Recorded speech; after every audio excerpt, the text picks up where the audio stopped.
आप देख रहे हैं मुनाफे की तैयारी। आज विदेशी बाजारों से खासकर एशिया से जो संकेत है वो थोड़े से खराब दिखाई दे रहे हैं। 600 पॉइंट तक की गिरावट हैंगसेंग में, शंघाई के मार्केट्स नरम, एसजीएक्स निफ्टी एकदम फ्लैट है। लेकिन 2019 में किन चीजों पर आपकी नजर होनी चाहिए? साल कैसा रहेगा रिटर्न्स के लिहाज से, ओवरऑल मार्केट्स के लिहाज से? हमारे साथ मार्सिलेस इन्वेस्टमेंट मैनेजर्स के फाउंडर सौरभ मुखर्जी जुड़ गए। सौरभ, गुड मॉर्निंग और नए साल की ढेरों शुभकामनाएं। 2019 की शुरुआत थोड़े से डैम्प नोट पर हो रही है, लेकिन क्या ये बेहतर साल निकल कर आएगा निवेशकों के लिए? देखिए, सबसे बड़ा जो रोल रहेगा इस साल स्टॉक प्राइसेस में, सबसे बड़ा जिसका असर पड़ेगा वो वाला फोर्स है cost of money, cost of capital, cost of money. दुनिया भर में ऊपर जा रहा है। लास्ट 1-1.5 साल यही कहानी रही है। वो यूरोप की बात करें, यूएस की बात करें, हिंदुस्तान की बात करें, 1 से 1.5% चारों तरफ इंटरेस्ट रेट बढ़ गए हैं। एंड वही जर्नी इस साल भी बरकरार रहेगी। उससे ये होगा कि जो स्टॉक्स सस्ते पैसे, लो कॉस्ट कैपिटल के ऊपर निर्धारित रहते हैं, एनबीएफसी जैसे स्टॉक्स, उनके लिए डिफ़िकल्ट साल रहेगा। बट अगर हम पॉजिटिव साइड पे देखें, कंजम्पशन चलती रहेगी। मेरे ख्याल से रुपये 70 से 75 के बीच में फ्लक्चुएट करेगी। इससे एक्सपोर्ट ओरिएंटेड कंपनीज़ को भी सहारा मिलेगा। और प्राइवेट सेक्टर बैंक्स जिनकी बैलेंस शीट स्ट्रॉन्ग है, एचडीएफसी बैंक, कोटक बैंक जैसे प्राइवेट सेक्टर बैंक की बैलेंस शीट स्ट्रॉन्ग है, उनके लिए भी 2019 एक अच्छा साल रहेगा। सर, एक प्रश्न मैं ये पूछना चाहता हूँ, और ये प्रश्न का आधार मेरा ये है कि पिछले अगर आप नवंबर दिसंबर के पुल बैक को देखें, एफआईएस का पैसा भारतीय बाजारों में कैश मार्केट में काफ़ी आया है। और ये मेरे को आपसे ये पूछने के लिए मजबूर कर देता है कि 2019 में एफआईएस का पैसा क्या लिक्विडिटी इंडियन मार्केट्स को चेस करेगी? प्रश्न वही रहेगा। डेवलप्ड मार्केट, इमर्जिंग मार्केट्स, क्या फोकस में रहेगा 2019 में? देखिए, दो खेल हमारे देश में, दो मार्केट में दो खेल का मिक्सचर चलता है। एक तो खेल रहता है कि एफआईआई खोज में रहता है कि डोमेस्टिक इन्वेस्टर हिंदुस्तान में कब भाग रहा है। जब इंडियन मार्केट में डोमेस्टिक इन्वेस्टर भाग जाता है, मार्केट 15-20% गिर जाती है, उस ओपनिंग में एफआईआई टिपिकली इंडिया में आ जाता है। तो जैसे आपने नवंबर दिसंबर की बात की, अगर वैसे मौके 2019 में आए तो फिर से मेरे को लगता है वही खेल रिपीट होगा। से पॉलिटिकल अनसर्टेनिटी की वजह से अगर डोमेस्टिक निवेशक निकल गए मार्केट से तो एफआईआई आ जाएंगे। लेकिन जो दूसरा जो स्ट्रक्चरल खेल है, लास्ट 4-5 साल का खेल है कि जैसे जैसे पैसा कीमती होता जा रहा है यूएस में, यूएस 10 ईयर बॉन्ड यील्ड ऊपर की तरफ जा रहा है, वैसे वैसे एफआईआई की रिस्क एपेटाइट कम हो रही है। सिर्फ इंडियन एक्विटीज़ के लिए नहीं, इमर्जिंग मार्केट एक्विटीज़ के लिए, क्रिप्टो करेंसी के लिए, यूएस स्टॉक्स के लिए, ओवरऑल वेस्ट में पैसा कीमती हो रहा है। क्यूई बंद हो गई है और इससे इनकी एफआईआई की रिस्क एपेटाइट कम हो रही है। उस स्ट्रक्चरल सिचुएशन में डोमेस्टिक निवेशक का बना रहना इंडियन मार्केट में बहुत ही महत्वपूर्ण है। ऐसी स्थिति में आप रियलिस्टिकली क्या उम्मीद कर रहे हैं सौरभ? इंडियन इक्विटी मार्केट जिसने थोड़ा सा पॉजिटिव रिटर्न दिया है अपने ग्लोबल पियर्स के मुकाबले 2018 में, 2019 में क्या हम डबल डिजिट रिटर्न की उम्मीद करें? जो भी हो, पॉलिटिकल फ्रंट पर, विदेशी फ्रंट पर और ऑफ कोर्स फ्लोज के लिहाज से। देखिए, मेरे ख्याल से मार्केट का फेयर वैल्यू, अगर आप मुझसे निफ्टी का फेयर वैल्यू पूछा, मैं अभी भी बोलूँगा 9500 के आसपास फेयर वैल्यू है। वो फेयर वैल्यू अगले महीने आएगी या 3 क्वार्टर बाद आएगी, मेरे लिए बोलना मुश्किल है। लेकिन मेरे ख्याल से मार्केट अभी भी ओवर वैल्यूड है। और जब तक अर्निंग्स रिकवरी में एक अच्छा विजिबिलिटी नहीं मिलता, और मेरे ख्याल से अर्निंग्स रिकवरी की विजिबिलिटी बनाना जुलाई अगस्त के पहले बहुत ही डिफ़िकल्ट है। बोलना मुश्किल है कि ये मार्केट डबल डिजिट रिटर्न 2019 में देगी। मेरे ख्याल से ये मान के चलना चाहिए कि ओवरऑल मार्केट में कुछ खास वैल्यू नहीं है इंडिया में। स्टॉक स्पेसिफिक लेवल पे पैसा बनाना पड़ेगा, जो लास्ट 4-5 साल की कहानी रही है। ओवरऑल मार्केट में, इंडियन मार्केट में कुछ खास तेज़ी लास्ट 5-6 साल में नज़र नहीं आई है। स्टॉक स्पेसिफिक लेवल पे खूब पैसा बना है। वही कहानी मेरे को लगता है बरकरार रहेगी इस साल भी। अब एक चीज़ और है, वो वास्तविकता है कि कभी भी नया हाई या फिर लो जो है वो बैंकों के बिना नहीं बनता। बैंक निफ्टी बड़ा तालमेल बिठा के चलता है निफ्टी के साथ। पिछले अगर आप 1-2 महीने को देखें तो उसमें हमने ये देखा कि बैंकों में पैसा आया, लेकिन बहुत चुनिंदा स्टॉक्स में पैसा आया। और एक और चीज़ हुई कि पीएसयू बैंक्स में टेक्निकली लोगों ने एक ये फीलिंग जनरेट कर ली है या सोचने लगे कि हाँ, एक बेस बन गया है। कल हमने आरबीआई की रिपोर्ट के बारे में चर्चा कर रहे थे, जहाँ पे कहा गया था कि एसेट्स क्वालिटी में एक सुधार आना शुरू हुआ है। प्रॉफिटेबिलिटी एक डिस्कशन पॉइंट रहेगा, उसको आने में वक्त लगेगा, लेकिन हाँ, एसेट्स क्वालिटी में एक सुधार है। बैंकिंग में आपकी अप्रोच क्या है और आप प्रेफर क्या करेंगे? अभी भी निजी बैंकों को प्रेफर करेंगे या फिर वो स्टॉक्स जो कि अपनी बुक वैल्यू के भी 50% 80% डिस्काउंट पे मिल रहे हैं उन पे फोकस करेंगे? देखिए, बैंकिंग में अगर हम दो हिस्सों में तोड़ दें, एक तो पब्लिक सेक्टर बैंक और दूसरा private sector bank. Public sector bank में मेरे ख्याल से मेरे को अभी समझ नहीं आया, मैं ऑनेस्टली बोल रहा हूँ, मेरे को कभी समझ नहीं आया कोई निवेश करता कैसे है। बिकॉज पब्लिक सेक्टर बैंक है सरकार की प्रॉपर्टी, सरकार इसका मेजॉरिटी ओनर है, सरकार जो मर्जी कर सकता है पब्लिक सेक्टर बैंक के साथ। ये आज की बात नहीं है, लास्ट 5, 10, 15, 20, 30 साल की कहानी है। सो अगर इलेक्शन ईयर है और हमको पता ही है कि इलेक्शन ईयर में सरकार के ऊपर कितनी तरह के दबाव बने रहते हैं, तो ऐसे हालत में पब्लिक सेक्टर बैंक के शेयर में किस दिमागी हालत में लूँ, मेरे को समझ नहीं आता ऑनेस्टली। सो जिनको लेना है पब्लिक सेक्टर बैंक उनको बेस्ट ऑफ लक, बट मेरे को ये वाले स्टॉक्स मेरे पोर्टफोलियो में कभी आए नहीं हैं। अब प्राइवेट सेक्टर बैंक में अगर आए तो एक शार्प सा डिमार्केशन बन जाता है।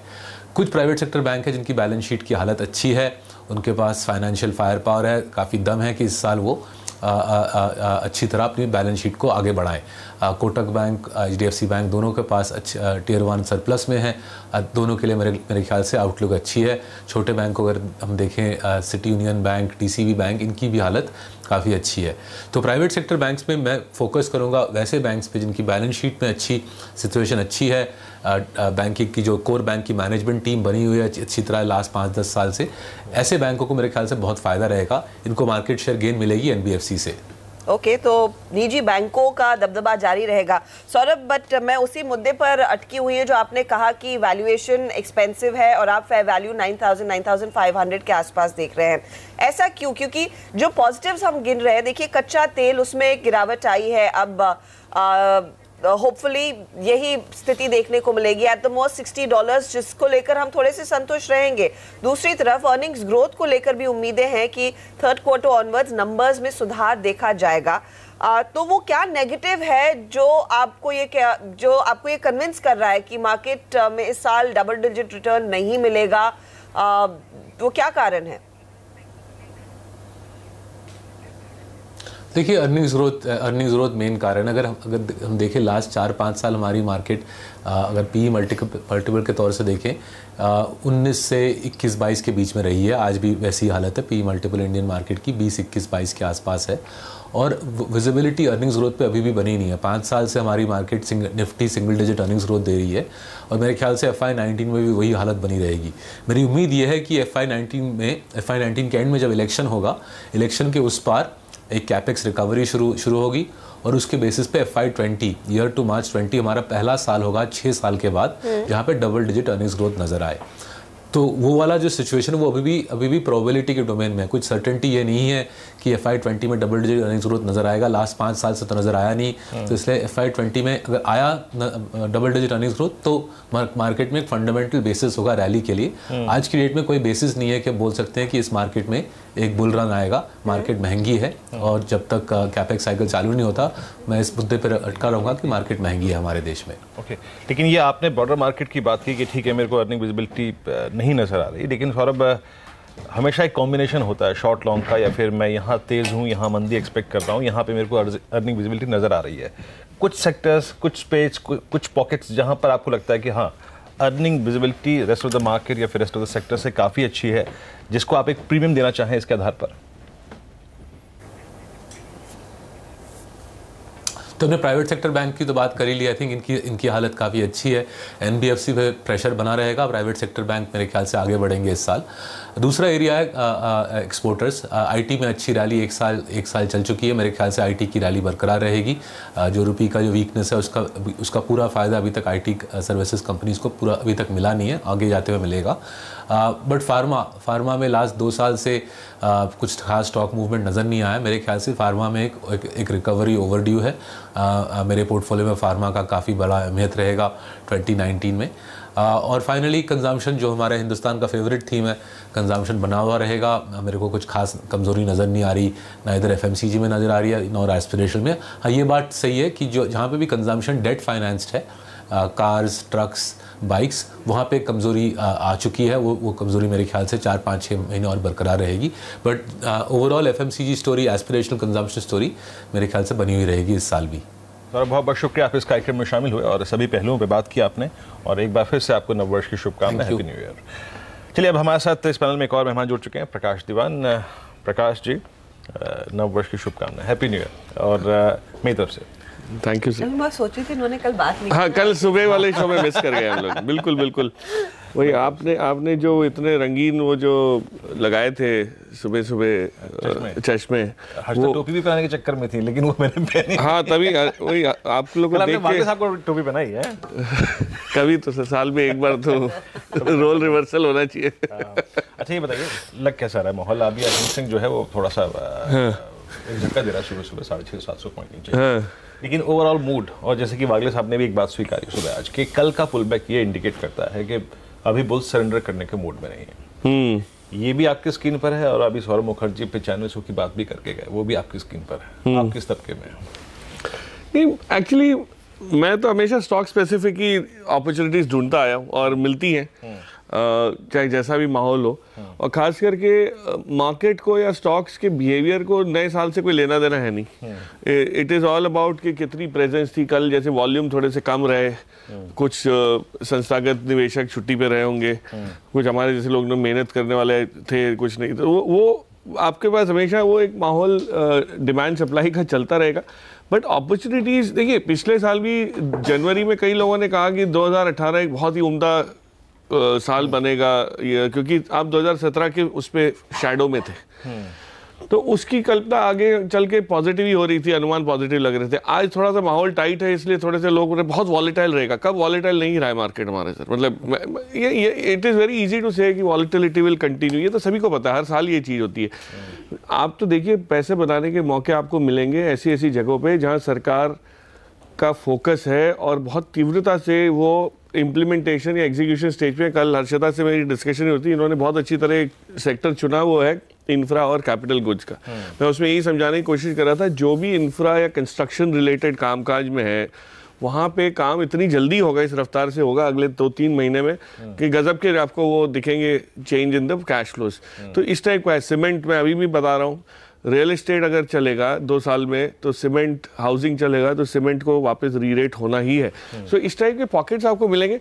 हाँ, stay away from certain pockets जो ओवर थोड़े से वो हो गए, जैसे एक्सटेंड हो गए, ऑटोमोबाइल्स हैं या केमिकल्स हैं जहाँ पे वैल्यूशंस काफ़ी स्ट्रेच हैं, तो वहाँ थोड़ा सा अवॉइड कर लीजिए। But otherwise I think market आपको 2019 में बहुत अच्छे मौके देगा, स्टॉक स्पेसिफिक पैसे कमाने के, ट्रेडिंग के और लॉन्ग टर्म के। बिल्कुल ओके, तो अपॉर्चुनिटीज रहेंगी, चिंता मत कीजिए। भले ही बाजार वॉलेटाइल हो, लेकिन मौके आपको मिलेंगे और सही मौके आपको सीएनबीसी आवाज आइडेंटिफाई करके देगा। आज लेकिन स्थिति खराब दिखाई दे रही है ऑटो कंपनियों के लिए, और यहाँ पर शायद बिकवाली के मौके ज्यादा ढूंढे जाएं। वरुण हमारे साथ है। वरुण, हमने देखा Tata Motors, Eicher, of course Maruti, इन सबके बिक्री के आंकड़े आ गए हैं। तो सबसे पहले बताइए ब्रोकरेजेस की राय क्या बनी है? देखिए, ऑटो नंबर्स भले कमज़ोर हो, यहाँ ब्रोकरेज हाउस जो है वो अभी भी खरीदारी की सलाह दे रहे हैं। हालांकि ज़्यादातर ऑटो कंपनी जो है उनके ईपीएस फोरकास्ट जो है वो काटे गए हैं। एक एक करके मैं आपको बताता हूँ। सबसे पहले मारुति सिटी यहाँ खरीदारी की सलाह दे रहा है, 9800 के आसपास के प्राइस टारगेट ये दे रहे हैं। इनका कहना है कि अभी भी ये इस सेक्टर में इनका टॉप पिक बना हुआ है। हालांकि इस कंपनी ने मार्केट शेयर थोड़ा लूज किया है, लेकिन आगे जाके मार्केट शेयर वापस गेन कर सकता है और इसके लिए खरीदारी की सलाह दे रहे हैं। डॉयचे बैंक जो है होल्ड की रेटिंग दे रहा है मारुति पे, 7350 के प्राइस टारगेट है। इन्होंने FY19 से 21 का जो EPS है उसे 1 से 3% के आसपास घटाया है। वहीं मोतीलाल ओसवाल जो है मारुति पे अभी भी खरीदारी की सलाह दे रहा है, 8760 के प्राइस टारगेट इन्होंने दिए हैं। इनका कहना है कि एक्सपोर्ट वॉल्यूम जो है वो इस कंपनी के अनुमान से काफ़ी ज़्यादा कमज़ोर थे और कॉम्पैक्ट वॉल्यूम जो है वो काफ़ी डिसअपॉइंटिंग थे, और इन्होंने भी FY19 से 20 का जो EPS है उसको 4 से 5% से घटाया है, और जो वॉल्यूम के इनके गाइडेंस है, ग्रोथ एस्टिमेट्स है, उसको भी इन्होंने घटाया है। तो कहीं ना कहीं ज़्यादातर जो EPS और वॉल्यूम ग्रोथ गाइडेंस है वो अब यहाँ घटते हुए नजर आ रहा है। M&M पे सिटी खरीदारी की सलाह दे रहा है, 1050 के प्राइस टारगेट है। इनका कहना है कि ट्रैक्टर सेल्स में जो कमजोरी आई है वो काफ़ी चिंताजनक है। डॉयचे बैंक यहाँ अभी भी इस काउंटर पे खरीदारी की सलाह दे रहा है, 920 के प्राइस टारगेट है। हालांकि FY19 से 21 का EPS फोकस जो है 2 से 3% तक घटाया है, और मोतीलाल खरीदारी की सलाह दे रहा है, 934 के प्राइस टारगेट है। इनका कहना है ट्रैक्टर में जो वॉल्यूम मिस हुआ है वो काफ़ी डिसअपॉइंटिंग है। वहीं टाटा मोटर्स मोतीलाल खरीदारी की सलाह दे रहा है, 229 के प्राइस टारगेट है इनका। इनका कहना है कि LCV, MHCV में जो कंपनी के वॉल्यूम्स है या फिर जो सेल्स है वो कुछ कमज़ोर रहे हैं, लेकिन पैसेंजर व्हीकल्स में जो सेल्स है वो एस्टिमेट के ऊपर रहे हैं। और इसके लिए खरीदारी की सलाह आयशा मोटर्स मोतीलाल खरीदारी की सलाह 24,760 के प्राइस टारगेट इन्होंने दिए हैं। यहाँ इनका कहना है कि रॉयल एनफील्ड में जिस तरह से कमी आई है वहाँ सेल्स में, वो एक बहुत बड़ा डिसअपॉइंटमेंट है। और इसके लिए EPS एस्टिमेट जो है FY19 से 20 के इन्होंने 6 से 9% पे उसको घटाए हैं। और आगे के जो रॉयल एनफील्ड के वॉल्यूम एस्टिमेट्स है उसको भी इन्होंने घटाया है। और सबसे आखिरी में एस्कॉर्ट्स पे मोतीलाल खरीदारी की सलाह दे रहा है, 745 के प्राइस टारगेट दिए। इनका कहना है कि जो होलसेल नंबर्स है वो इनके एस्टिमेट से कुछ कमजोरी है। ओके, तो मुद्दे की बात यह है कि शायद टारगेट्स में कुछ खास बदलाव नहीं होगा, लेकिन EPS में गिरावट के लिए फैक्टर इन कर लिया है ब्रोकरेजेस ने। वरुण, इस पर एक डिटेल चर्चा कर लेते हैं, फिर बाकी ब्रोकरेज रिपोर्ट्स के लिए मैं आपके पास आऊंगी। प्रकाश, टाटा मोटर्स 8% तक की गिरावट, ये सरप्राइजिंग नहीं है, लेकिन रॉयल एनफील्ड जिसको लेकर हम सब काफी बुलिश रहे हैं, 13% तक का डिक्लाइन। और स्पेसिफिकली जो 350 सीसी से ज्यादा की व्हीकल्स हैं उसमें ज्यादा हिट आया है, 15% तक का डिक्लाइन। कल हमने इनके CV आंकड़े देखे तो थोड़ी सी स्थिति बेहतर थी। लेकिन ये जो रॉयल एनफील्ड के आंकड़े हैं उसको लेकर अब क्या मन थोड़ा सा बदला है? ऑब्वियसली वो जो बड़े लॉन्चेस इन्होंने किए, 650 सीसी वाली बाइक्स लॉन्च की, वहां पर ऑफ टेक नहीं है। नहीं, और उसमें कैनिबलाइजेशन भी हो जाता है कि जो 350 सीसी वाली लेने वाला था उसके नहीं, वो अब अगर ऊंची सीसी लेगा तो आप 2 बाइक तो लोगे नहीं। तो ऑल दैट हैपेंस। और ये जितने भी कारण ये दे रहे थे, चाहे केरला के फ्लड्स के बारे में हो या एक स्ट्राइक उनके प्लांट में हुई, ये सब प्लांट तो फिर से वापस आ गया था। इनफैक्ट प्रदीप वाज बुलिश की प्रोडक्शन वापस आ गया तो hopefully numbers will be great. हाँ, बस सेल्स बढ़नी चाहिए, प्रोडक्शन तो बना लोगे आप, मतलब वापस रफ्तार पकड़ लेगा, लेकिन से नहीं। I have been slightly cautious on Eicher काफ़ी टाइम से। 27,000 पे भी मुझे याद है मैंने कहा था अभी नहीं लेना, जब बहुत एक्साइटमेंट हुआ था 32 से नीचे देख के। तो ये रहेगा, बट ये शायद अब हो सकता है कि लास्ट क्वार्टर हो जो वीकनेस का है, तो Jan Feb March could probably start changing things. ये मेरा ये मानना है कि बॉटमिंग आउट के नज़दीक, अभी वो नंबर्स आपको बताएंगे, अच्छा खासा आपको ट्रेंड समझ आ जाएगा। बट अभी कोई लेने की एक्साइटमेंट तो बिल्कुल नहीं है और बेचने की पैनिक नहीं है। ठीक है, आप कह रहे हैं बेचेंगे भी नहीं। लेकिन वागले साहब, टेक्निकली क्या लग रहा है आज ये थोड़ा सा एक झटका दे सकता है? हर्षदा, ये थोड़ा सा अंडर परफॉर्म कर रहा है। मैंने 22,500 23,000 के आसपास एक मेरी लॉन्ग टर्म व्यू जो है इसमें काफ़ी बुलिश है, हमने बाय दिया है और उसको मैं मेंटेन करता हूँ। ये बिल्कुल हो सकता है कि यहाँ से एक 500,000 पॉइंट या रुपए ये गिरे, वो मेरे लिए बाइंग अपॉर्चुनिटी क्यों होगी, क्योंकि ये ट्रेडिंग स्टॉक है नहीं। इसकी रेंज अभी 20,000 23,000 ये रेंज बनी है। जैसे ये 23 के पार निकलेगा फिर ये 27-28 तक जाएगा। 20,000 कुछ भी हो जाए ये नहीं ब्रेक करेगा, ये बॉटम बन चुका है। 1,000 रुपए गिर सकता है, अभी 23,200 है, ये 22,000 21,800 उधर तक आ सकता है। तो वो रेंज, वो लेवल बाइंग की होगी। ओके, तो 22,800 के आसपास खरीदेंगे। लेकिन टाटा मोटर्स, इस पर प्रकाश क्या राय रह रही है? Nothing really out of the woods तो है नहीं, और ढेर सारी कारण दे दिए, लिक्विडिटी क्राइसिस है, फ्यूल प्राइस है, मामला तो बिगड़ता ही जा रहा है। ये देखिए, T20 की लिस्ट में कुछ गेंदबाज भी चाहिए होते हैं, तो ये उसके लिए हमेशा बना रहता है। But on a serious note, मुझे यहाँ भी एक बॉटमिंग आउट की फीलिंग इसलिए आ रही है कि टाटा मोटर्स के खास करके JLR के नंबर जब हम आते हैं तो मैंने कहा था कि 3-4 दिन अलग अलग आते हैं, तो इसमें कोई ना कोई अगर अच्छी न्यूज़ आ जाती है तो पिकअप भी आ जाता है। तो इस लेवल पे किसी के पास है नहीं और बेचने के लिए। और अब ये जो आपका फिजिकल सेटलमेंट वाला जो मामला आया है, इसके बाद इस टाइप के स्टॉक से बड़ी राहत होगी। हाँ, राहत मिल जाएगी, क्योंकि क्या होता है कि जो जिसके पास है नहीं वो भी आज जिसमें शॉर्ट बना के बैठा हुआ है, वो थोड़ा जस्टिफाई करना मुश्किल हो जाएगा। बट माई सेंसेस कि इसमें अब सेलिंग प्रेशर नहीं आएगा, बट बाइंग के लिए भी कोई जल्दबाजी नहीं होगी। तो ये टाइम करेक्शन ज्यादा है इसमें, rather than कंसोलिडेशन में जाएगा। हाँ, वही कंसोलिडेशन में जाएगा। एक प्राइस डिस्कवरी जो है वो टाइम लगेगा। बट जो इलेक्ट्रिक व्हीकल की साइड है वहां से एक्सपेक्ट कर रहा हूं मैं कोई पॉजिटिव ट्रिगर्स आएंगे, क्योंकि इन्होंने बहुत मेहनत की है उस पर, और वहां पे जब रिजल्ट्स आएंगे तो ये बाकी से जो गैप है इनका बाकी लोगों का, क्योंकि उसमें 1-2 कंपनी ओलेक्ट्रा, ग्रीन, ये 1-2 है, वो आगे निकलने के लिए उनके लिए एक बहुत बड़ी वो मिल जाएगी। चलिए, टाटा मोटर्स के बाद, ऑटो के बाद हाउस व्यूज और किन किन स्टॉक्स पे क्या क्या है थोड़ा सा वरुण से समझ लेते हैं। उसके बाद आशीष चतुर्मोता हमारे पैनल में जुड़ चुके हैं, उनसे बात करेंगे। वरुण, बताइए। देखिए मेटल काउंटर्स पे एक तगड़ा डाउनग्रेड आया है और इस बार CLSA ने डाउनग्रेड किया है। इनका कहना है कि चाइना में जो डिमांड कमजोर हो रही है उसके चलते जो कमोडिटी की प्राइसेस है उसमें काफ़ी हद तक कमजोरी आ सकती है। इसका इंपैक्ट मेटल काउंटर्स पे देखने मिलेगा और इसके लिए इन्होंने डाउनग्रेड किया और सबसे तगड़ा डाउनग्रेड टाटा स्टील पे आया है। सीधा आधा कर दिया इन्होंने, टारगेट 855 से टारगेट कम करके 460 का कर दिया है, सेल का कॉल दिया है। और इसी तरह देखिए JSW स्टील, हिंडाल्को, वेदांता, कोल इंडिया, ये तमाम वो मेटल्स और माइनिंग को रिलेटेड काउंटर्स है जिनको इन्होंने डाउनग्रेड किया है और बिकवाली की सलाह ज़्यादातर में दी है। और देखिए ये पहला डाउनग्रेड नहीं है, ये 3 महीने में तीसरा बड़ा डाउनग्रेड है। नवंबर में मॉर्गन स्टैनली ने डाउनग्रेड किया था मेटल काउंटर्स को, दिसंबर में सिटी ने डाउनग्रेड किया था और अब जनवरी में CLSA ने इन काउंटर्स को डाउनग्रेड कर दिया है। तो बुरी खबरें जो है वो मेटल काउंटर्स के लिए है। वही L&T डॉयचे बैंक खरीदारी की सलाह दे रहा है, 1620 के प्राइस टारगेट है। इनका कहना है कि जो ऑर्डर विंस, ये ऑर्डर के अनाउंसमेंट ये कर रहे हैं वो अपने गाइडेंस से थोड़े कम है और हो सकता है कि आगे जाके L&T अपना जो गाइडेंस है उसे रिवाइज करे, 0 से 2% गाइडेंस जो है वो कट हो सकता है। और सबसे आखिरी में टाटा पावर, यहाँ सिटी जो है वो न्यूट्रल का कॉल है, 77 के प्राइस टारगेट दे रहा है। इनका कहना है कि मुंद्रा UMPP का जो टैरिफ ऑर्डर था हो सकता है वो थोड़ा डिले हो और इसके लिए ये न्यूट्रल का कॉल दिया गया है। जी हाँ, चलिए शुक्रिया वरुण। और आपने जो बातचीत शुरू करी ना, एक बार फिर से अपने दूसरे अंश में मेटल से शुरू की थी और CLSA का व्यू बहुत नेगेटिव है। आशीष चतुर्वेदी हमारे साथ हैं। आशीष, मॉर्निंग। आशीष, मैं आपकी कॉल्स लूँगा लेकिन उससे पहले मैं ये चीज़ समझना चाहता हूँ कि सोमवार को ही एक ये फीलिंग आ रही थी कि मेटल से एक बेस बनाने की कोशिश कर रहे हैं। ट्रंप के ट्वीट से अगर आप देखें, एक फीलिंग आ रही थी कि थोड़ा सा स्थितियाँ बदल रही हैं, एक पुल बैक था। क्या वो फिजल आउट हो रहा है मेटल्स में?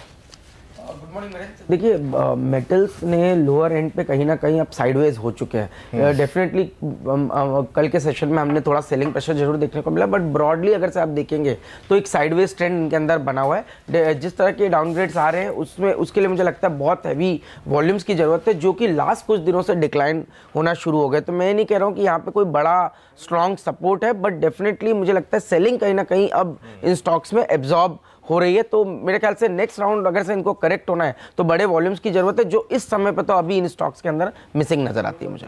आपकी कॉल्स कौन सी होंगी, दो फटाफट बता दीजिए। देखिए PSU बैंकिंग बास्केट में सबसे पहले SBI ये पहला कॉल होगा, क्योंकि इसके स्टॉक के अंदर काफ़ी समय से हम बुलिश है और कल इस स्टॉक ने एक नया ब्रेकआउट किया है 300 रुपये के आसपास। तो मुझे लगता है इसको लॉन्ग करना चाहिए और इसको ध्यान में रखते हुए 310 की एक कॉल ऑप्शन रिकमेंड मैं कर रहा हूँ, जो कि करीब 5-5.5 रुपये के प्रीमियम के आसपास है। 3 रुपये का स्टॉप लॉस होगा, ऊपर में 10 रुपये तक के टारगेट 310 की कॉल में एक्सपेक्ट कर रहा हूँ।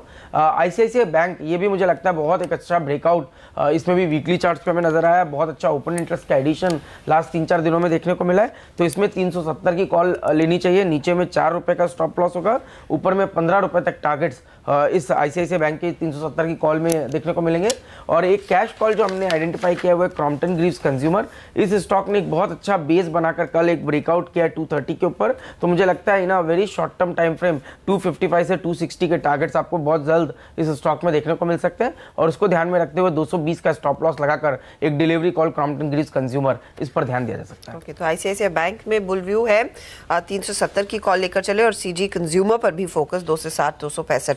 प्रकाश, देखिए कल से हमने देखा है सरकारी बैंक फिर फ्लेवर में आ गए हैं। आज उस लिस्ट में आप NBFCs को भी क्या तवज्जो देंगे? जो अब RBI ने कह दिया है कि जो स्टैंडर्ड NPAs थे वहां पर 25 करोड़ तक के MSME लोन्स को आप रिस्ट्रक्चर करें, आपको प्रोविजनिंग करनी पड़ेगी। ये कितनी बड़ी राहत है सरकारी बैंकों के लिए या फिर ज्यादा फायदा है NBFCs, और उसमें क्या फिर चुने? नहीं, इसमें एक इंटरेस्टिंग चीज होगी कि जो बैंक्स MSME सेक्टर में एक्टिव हैं उनके लिए बहुत बड़ा फायदा होगा कि एक आपको हमारे इंजीनियरिंग में जो टर्म हुआ करता था 80-80 कि आप फेल नहीं हुए बट अगली बार आपको फिर पास होना है। हाँ, कि पास होना है। तो ये NPA रिकग्निशन आपको अब थोड़ा 6 महीने की राहत मिल गई, समय मिल गया। और इसका कारण भी ये है कि उस हिसाब से गवर्नमेंट को इन वीक बैंक्स को, वीक मतलब छोटी बैंक्स हैं जो MSME पे फोकस्ड हैं, उनको रिकैपिटलाइज करने का या उस टाइप का प्रेशर नहीं आएगा। उसमें से कई प्राइवेट सेक्टर बैंक्स भी हैं और कुछ PSU बैंक्स भी हैं। बट जैसे आप देखिए फेडरल बैंक है, सिटी यूनियन बैंक है, करूर वैश्य बैंक है, these are very active on MSME, south Indian bank है। तो आज इन बैंक्स को आप देखेंगे तो बहुत एक्टिविटी इसमें रहेगी और इंटरेस्ट रहेगा, क्योंकि अभी तक ये री रेट नहीं हुए। अभी तक री रेट क्या हुआ है आपका? Bank of India, oriental bank, bank of Baroda, UCO, हाँ, वो थोड़े बहुत जो वड़ा पाव स्टॉक आपके बैंक ऑफ महाराष्ट्र, यूको, इस टाइप के जो है सर, इन चीज़ों में एक्टिविटी हुई है बिकॉज ऑफ रीकैप। बट ये एमएसएमई जो रिक्लासिफिकेशन का जो आरबीआई ने निकाला, ये बहुत मायने रखेगा 4-5 बैंक्स के लिए। एनबीएफसी पे हर कोई बहुत फ़ायदा नहीं होगा क्योंकि उनको कोई इतना दबाव इसकी वजह से था भी नहीं।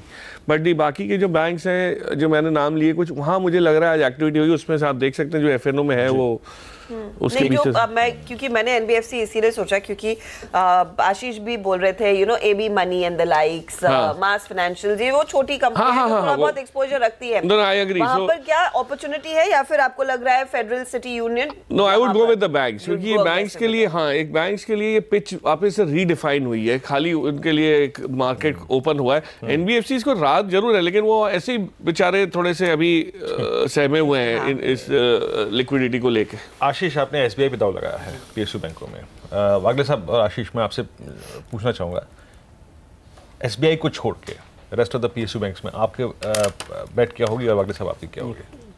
अगर कल की बात करें तो बैंक ऑफ बड़ौदा में एक ब्रेकआउट मिला है और fresh breakout as a trade मैं 135 तक की अपसाइड देख रहा हूँ। करंट कल का भाव है 123 के आसपास, 118 का स्टॉप लॉस, 135 का टारगेट, और 1-2 रुपए के ऊपर अगर गिरावट होती है, मतलब उसके ऊपर होनी नहीं चाहिए वो बाइंग अपॉर्चुनिटी की। 122 मेरे लिए सही बाइंग लेवल होगा। अच्छा, और federal bank, city union, south Indian, इनमें से कोई जहां पर एक ऑप्शन है? फेडरल में 93 के आसपास थोड़ा सा ठंडा कारोबार देखने को मिला था कल के सत्र में।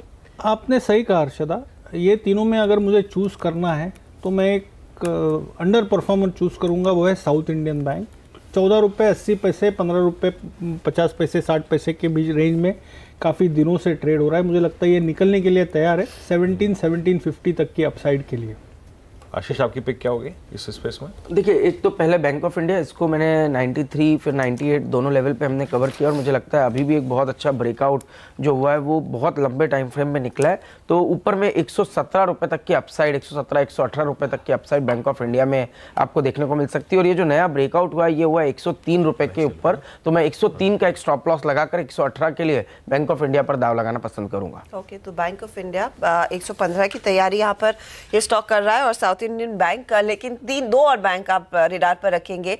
ये जो डेवलपमेंट आई है आरबीआई की ओर से, फेडरल बैंक, सिटी यूनियन और south Indian bank. South Indian bank में ज्यादा कॉन्फिडेंस वागले साहब को चार्ट्स पर है, लेकिन वो तीसरे 2 और स्टॉक से जो फोकस में रहेंगे। अच्छा प्रकाश, आपने एक स्टॉक हमें बताया था, चमनलाल सेठिया राइस कंपनी, और अरसे पहले, हाँ बहुत अरसे पहले, और उससे पहले हमारे रेडार पर नहीं आता था normally KRBL and the others used to come जब राइस कंपनियों की बात करते थे। अब एक्सपोर्टर्स को राहत मिलने की पूरी उम्मीद है। इस समय 3% की सब्सिडी मिलती है, कुछ और सब्सिडी दी जाएगी, तो सबसे आगे राइस कंपनियां होती हैं, चाय कंपनियां भी आती हैं उसके बाद। यहाँ पर अभी भी आपको उनमें इसमें ऐसा है कि ये वाले स्टॉक्स चलते हैं जब थोड़ा सा मोमेंटम हो, क्योंकि इनकी डिमांड, ये रिक्लासिफिकेशन जो पिछले साल हुआ है उसके बाद से इंस्टीट्यूशनल साइड से तो कोई है नहीं। तो ये इसमें जो आपने देखा होगा, एक जो किसी ने अगर एक साल पहले लिया है तो उसको तो 50% का नुकसान ही ऑलमोस्ट हो रहा होगा। द रीजन इज कि डिमांड नहीं है, तो जहाँ सेलिंग आती है तो इसमें वो आती है। तो it's a high beta play at this point. उस टाइम वो अनडिस्कवर्ड था और वैल्यू थी, जो मतलब प्राइसिंग मिसमैच था, इस वजह से मिल गया। अभी I would not go for these stock. मेरे हिसाब से अगर कोई सेक्टर अब तैयारी में राइस और शुगर टाइप, तो जो मैंने कल कहा था वो है सीमेंट। उसको आप अगर छोड़ देंगे तो फिर, और सीमेंट का ट्रेंड हमेशा एटलीस्ट 1 साल रहता है पॉजिटिव। ये सीमेंट इज नॉट समथिंग जो 1-3 महीने बिकता है फिर नहीं। सो जो पिछले साल ऑटो ने किया, आपको कमाल दिखाया, वैसा सीमेंट आपको अब एक वो देखिए, कल भले ही डिप था हटता इन स्टॉक्स में, सीमेंट में थोड़ा बहुत, लेकिन चार्टिकली अपने आप को बहुत अच्छी तरीके से प्लेस कर रहे हैं। एब्सोल्युटली। अच्छा, एक और चीज़ है, इनफैक्ट जिससे बात करते हैं, और हटता ने 2 दिन पहले बात छेड़ी थी, उस पर मैंने भी फोकस किया, टेक्निकली फोकस किया, वो था कंस्ट्रक्शन इंफ्रा, इनकी ऑर्डर बुक में एक सब्सटेंशियल इंक्रीज, ऑर्डर्स में आप देखें 30% का इंक्रीज, तो कोई छोटी मोटी बात नहीं होती है। इस स्पेस में प्रकाश क्या अच्छा लगा, और आपने आते साथ इसी बात पे फोकस किया। अच्छा, प्रधानमंत्री जी का जो स्टेटमेंट है उसमें उन्होंने एक अच्छी बात कही कि भाई हमें जीएसटी को और शार्प करना है, यानी कोई भी अगर आप देखें चीज आती है तो वो पहले ट्रांच में उतनी अच्छी नहीं होती, जल्दी शार्प किया जाता है, तो इस स्पेस को भी राहत मिलेगी। तो इसके मद्देनजर आपकी जो बेट्स हैं वो कौन कौन सी होंगी? सो आई थिंक इंफ्रा में ना, आप ये देखिए, जहाँ पे पब्लिक को डायरेक्ट इम्पैक्ट होता है, जो दिखता है कि मुझे ये इंफ्रास्ट्रक्चर पहले नहीं था, आज हो गया। अब ये ओवरनाइट तो बनेगा नहीं, लेकिन बहुत सारे ऐसे कामकाज हैं जो पाइपलाइन में है।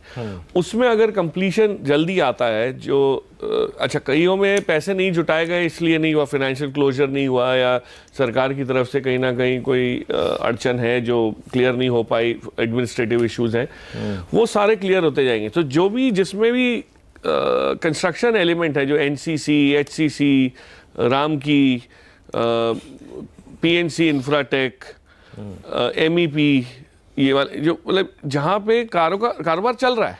अब मैं आपको पिछले हफ्ते जो ओवरहैंग नेगेटिव खबरों का ज्यादा नेगेटिव, हाँ, they have destroyed wealth, let's face it. ये नहीं है कि बड़े मजबूत ब्लू चिप कंपनीज हैं इसमें, और फील्ड ऐसा है कि वहाँ पे जो भी प्लेयर्स रहे हैं वो उनका कुछ ना कुछ ट्रैक रिकॉर्ड कॉर्पोरेट गवर्नेंस में क्वेश्चनेबल रहा भी है। बट आप एक छोटी सी कंपनी है राम की इंफ्रा करके, अब ये सैनिटेशन, पब्लिक हाइजीन, ये वाली साइड में इनका कंस्ट्रक्शन का काम होता है। ये पिछले 6 महीने में देख रहा था कि धीरे धीरे कहाँ पहुँच गई है। मतलब you know it has actually done so well, बहुत quietly it has moved back. तो ये मूव आपको पीएनसी इंफ्राटेक हो गया, जेकेआईएल हो गया, ये जितने भी स्टॉक्स ऐसे वाले हैं वहाँ पे एक ब्रेकआउट, मतलब ब्रेकआउट टेक्निकल वो हो गया, मेरा मतलब कि एक सोते हुए जोन से जगेंगे अब, और आपके पास इसमें बहुत जल्दी 2-3 महीने में एक्टिविटी दिखना शुरू हो जाएगी। जेकेआईएल फॉर एग्जांपल क्या कर रहा है, मेट्रो का प्रोजेक्ट कर रहा है।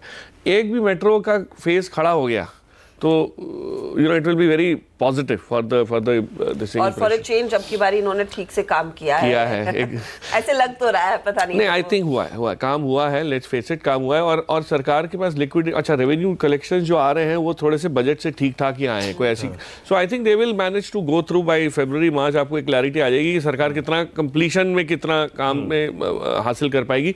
अगर 75-80% के नजदीक आ गया, it is excellent. So market will reward these companies. तो जो हर्षदा ने इंफ्रा की बात की थी, इंफ्रा 2 टाइप के होते हैं, एक वो जो बड़े वाले प्रोजेक्ट सारे जो करते हैं, और एक जो छुटपुट काम ये सब कर रहे होते हैं, जो मैंने कहा जहाँ पब्लिक यूटिलिटीज से लेके ज्यादा तालमेल है, उसमें आप ज्यादा ध्यान दें तो पैसा बनेगा। ओके, सीमेंट में आपने क्या आप जेके लक्ष्मी पर दाव लगाया या फिर जेके सीमेंट? नहीं, जेके लक्ष्मी की बात हुई थी, मैंने चुना था इसको, अबाउट 278 के करीब था उस टाइम। हो गए इस बात को 2 हफ्ते हो गए, 10 दिन हो गए, आई डोंट रिमेंबर। बट बड़ी में अगर आप लेना चाहें तो एसीसी में बहुत वैल्यू अभी भी मुझे समझ आ रही है, क्योंकि एबिटा पर टन जो उसका है वो it's one of the most competitive. Cost of this thing आप $130 का एक थ्रेशोल्ड मानते हैं, ये 100 के करीब है। सो ये सब जो फैक्टर्स हैं ये आएंगे। सिर्फ एक चीज, जिस दिन ये ट्रिगर आ गया, सीमेंट के प्राइस अभी सॉफ्ट है अर्षदा, क्योंकि अल्ट्राटेक एक जायंट है जिसने 100 MT से ज़्यादा की कैपेसिटी बनाई हुई है, वो प्राइस बढ़ाने में इंटरेस्टेड ही नहीं है, क्योंकि उनकी सबसे ज़्यादा मार उनको पड़ता है। जिस दिन उनको लगा कि अब हमारे प्राइस रियलाइजेशन की तैयारी हो गई है, वो धीरे से ₹5, ₹4.5 ऐसे कोई बाटा नंबर वाला भाव बढ़ा के छोड़ देंगे मार्केट में। टिपिकली सीमेंट में ये होता है, और उससे क्या होता है कि बाकी सबको चांस मिल जाता है as to be price takers the moment the price maker announces something. वो जिस दिन हुआ उस दिन आपको सीमेंट में सर्किट लगना शुरू हो जाएंगे, मतलब सर्किट इन द सेंस जो इंटरेस्ट लेवल्स हैं वो वापस आने शुरू हो जाएगा। ईश्वर करे वो दिन आए कि सीमेंट में सर्किट लग जाए। वाकई साहब, आशीष आप 1-2 कॉल बताइए इस स्पेस से। इसके अंदर में देखिए अंबुजा सीमेंट बहुत अच्छा लगता है, बहुत अच्छा बेस इस स्टॉक ने बनाया है। टेक्निकली अगर से आप देखेंगे तो मंथली चार्ट पे एक डबल बॉटम कहीं ना कहीं 190 पे बना है, और उसका ब्रेकआउट जो है वो 225 के ऊपर आता है। तो 225-226 के लेवल निकलते ही मुझे लगता है 250 की तैयारी अंबुजा सीमेंट के अंदर हो सकती है।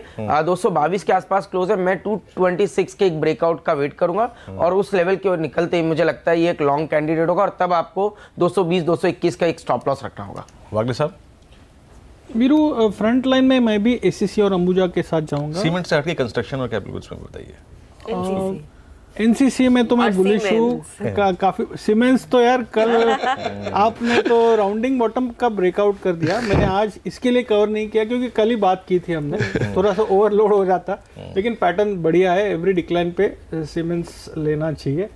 आप कंस्ट्रक्शन की बात कर रहे थे, जब प्रकाश बोल रहे थे पीएनसी इंफ्रा, ये एक स्टॉक मेरे नज़र में आया जो currently at 148, 149, 200 day moving average को ऐसे टच करके खड़ा है, 150, 151 के पार निकलेगा।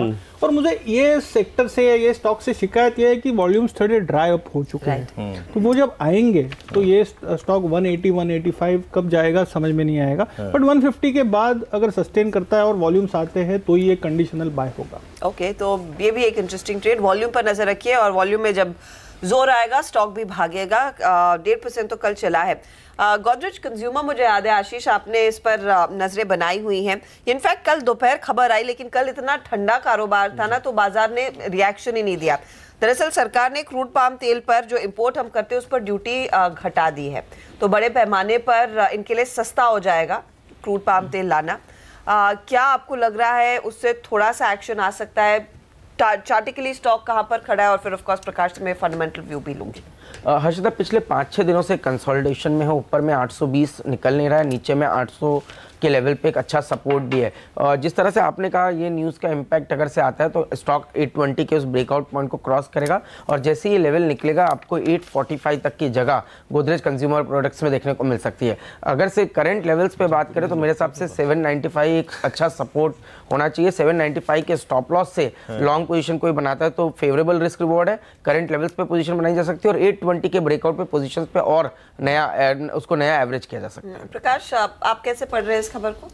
नहीं, बहुत पॉजिटिव है। It's one of the key ingredients जो इसमें जाता है, और इनका जो बिजनेस इन्होंने टॉमको से लिया था, जो हमाम वाली जो कंपनी हुआ करती थी हमारे ज़माने में, वो उसका फ़ायदा ये होता है। बट ये कितना इसमें पास ऑन करते हैं, that decision they will have to make, क्योंकि थोड़ा कंपेटिटिव मार्केट रहता है ये। बट आई डोंट थिंक अभी वैसी ज़रूरत है कि पास ऑन करें या सेल्स डाउन है, तो आई थिंक इसको ये एफएनओ में है कि नहीं पता नहीं मुझे, जीसीपीएल। तो आज फिर आपको ये एक्टिविटी इसमें वीरेंद्र दिखा सकते हैं। ये हिट रह सकता है आज, पॉसिबली। चलिए, एक स्टॉक आइडेंटिफाई कर लिया आपने। अच्छा प्रकाश, एक चीज़ पर आ जाते हैं, उस पर प्रकाश डालिएगा थोड़ा सा, और वो है आपका एविएशन। ETF के दाम में इतना बड़ा अगर आप देखें कट कल वाला जो, हाँ, उसके बाद इंडिगो को कैसे अप्रोच करेंगे, और जेट एयरवेज में रोज बरोज एक नई कहानी होती है, कैश मिसमैच, फ्लो मिसमैच, और इस बार फिर रीपेमेंट में देरी। कैसे देखते हैं आप इसको?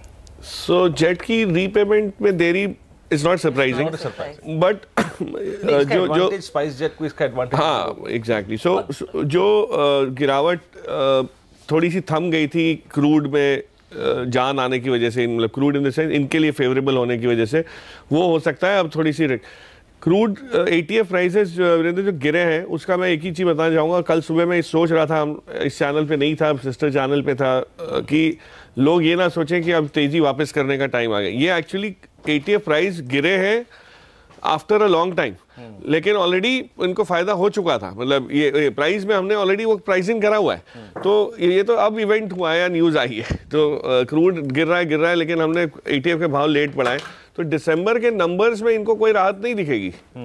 वो अब आपको जनवरी, फरवरी, मार्च के क्वार्टर में दिखेगी, तो उसका फायदा और आगे नहीं आना है, ये मैं बताने की कोशिश कर रहा हूँ। So people have to guard against that कि इंडिगो के लेके बैठ जाए फिर ऊपर चले जाएगा, ऐसा नहीं है। तो इंडिगो में भी और जेट में, दोनों में जो एडवांटेज है वो थोड़ा सा अभी प्राइसिंग है, इसको भी आप स्टेडी स्टेट में देखेंगे, कोई बहुत खास इसमें क्रूड के फायदे की वजह से भाव नहीं बढ़ रहा है। आशीष, आप कैसे अप्रोच करेंगे इंटरग्लोब एविएशन को और जेट एयरवेज को और BSE पे स्पाइस जेट को? वीरेंद्र, कोई बड़ा एक्शन तो अभी तक इंडिकेट नहीं हो रहा है, क्योंकि अभी भी आप देखेंगे डेटा के टर्म्स में तो पिछले 6-7 दिनों से इंडिगो जो है वो कंसोलिडेशन के रेंज में ही ट्रेड कर रहा है, और जैसे प्रकाश ने कहा ऑलरेडी एक बहुत स्ट्रांग मूव हमें लास्ट 2 हफ्तों के अंदर में स्टॉक के अंदर में देखने को मिला है। तो मुझे लगता है ऑलरेडी 950 से ऑलमोस्ट 1200 रुपये की रेंज इस स्टॉक ने टेस्ट की है। मेरे हिसाब से नया जो तेजी है वो 1200 के बाद ही स्टॉक में शुरू होगी। 1200 के लेवल निकलेंगे तो शायद 1250, 1260 की भी जगह बनेगी, बट एट दिस पॉइंट मुझे लगता है शायद एक कंसोलिडेशन इस स्टॉक में बना रह सकता है। चलिए, 1-2 स्टॉक्स और जिन पे बात कर देते हैं। ऑटो स्पेस की बात हो गई, सीमेंट की बात हो गई, कंस्ट्रक्शन, कैपिटल गुड्स सब की बात हो गई, बैंकों की बात भी हो गई। थोड़ा सा एक ऐसा स्पेस जो कि बैकफुट पे है आशीष, IT और फार्मा में हालांकि चुनिंदा स्टॉक्स अच्छे भी कर रहे हैं। वागले साहब, इस पर आपकी भी राय लूँगा मैं इस बास्केट में कुछ ट्रेडेबल लग रहा है आपको इस वक्त? बिल्कुल लग रहा है। इसमें मुझे लगता है कि हालांकि साइडवेज नजर आ रहे हैं पर बहुत अच्छे पैटर्न्स इसके अंदर बनना शुरू हो गए। सबसे पहले मैं कवर करूंगा इसमें टाटा एलेक्सी के अंदर में, जहां पर पे एक ट्रायंगल ब्रेकआउट आपको 1030 के ऊपर देखने को मिला है। ऑलमोस्ट पिछले करीब 5 से 6 महीने का कंसोलिडेशन इस स्टॉक ने ब्रेक करने की तैयारी किया है। तो मेरे हिसाब से 1005-1006 के आसपास एक स्टॉप लॉस रखना चाहिए। ऊपर में 1100 तक की अपसाइड टाटा एलेक्सी के अंदर में मुझे लगता है देखने को मिल सकती है। दूसरा स्टॉक होगा NIT टेक। यहाँ पर भी एक बहुत अच्छा बेस बनने की तैयारी हो चुकी है। स्टॉक ने अपने वीकली रेजिस्टेंस को क्रॉस किया है और अच्छा ओपन इंटरेस्ट का एडिशन इस स्टॉक में भी देखने को मिला है। तो 1200 रुपए तक के अपमूव NIT टेक में देखने को मिल सकते हैं। 1125 के स्टॉप से NIT टेक भी एक लॉन्ग कॉल होगा। और लास्ट वीक ही वीरेंद्र हमने कैश सेगमेंट में L&T टेक्नोलॉजी सर्विसेज को कवर किया था, जिसने ऑलरेडी 150 रुपीज का अपमूव उस प्राइस से हमें दिखा चुका है। मुझे लगता है उस स्टॉक में भी यहाँ से भी कम से कम 100-125 रुपए की तेजी और आपको देखने को मिल सकती है।